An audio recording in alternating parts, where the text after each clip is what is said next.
قرآن شریف کې الله فرمایي چې د کور نه بار نه راشي او کور ته راشي د ښځې مقصد ترې تسکنو الیها چې ته سکون حاصل کړې ادله په لاس خپې لږ زور وکړي چاپي دله وکړي خاوند مې ستړی راغی ورګې لږ زور وله وکړم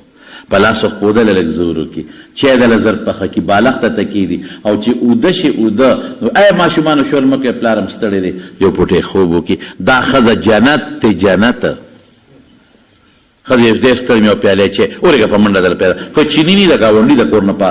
بدل غواړي خو راوړي والا که پی ني برقه په سر کې د ګاونډي د کور نه راوړي خو چای والا پخه کړي که چای خلاصوي ګاونډي د کور نه په وغواړي یو پیاله چای راکړه موږ به بیا وروسته درکړو خو خاوند خفه کوي نه خوشحاله وساتي د دې ښځې نه خدای خوشحاله دی د دې ښځې نه الله راضي دی دا جنتي ښځه ده او چې خاوند ستړی ستومان راشي رمبې کېږدي او لور کېږدي او خولې ته بیږي او دا کینه وای چې هیڅ ښځې ډېر ستړی مې یو دوه لاسه راباندې کېده ځه مړه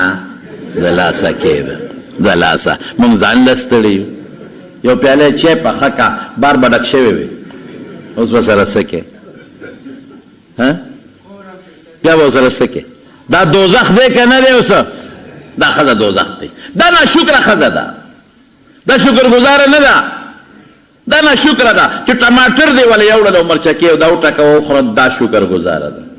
او چې غوښه دی ولا یوړه داسې درته وګوري مړه توره غوښه دې راوړه ستاسو خلقه خو به دې راوړې وه ټول عمر خولې څښا شوې چې ته نری غوښه خو به دې راوړې وه دا ناشکره ده چې د بنده شکر دی ادا نه که د خدای شکر هم نشي ادا کړی د خاوند شکر به ادا کړي للرجال علیهن درجات د سړو په ښځو درجې دي دا به کې دوی څه وایي وی نه نه نه موږ څوک نو ټول سړي خو تباه او برباد شو سهار نه ماسخوتنه پورې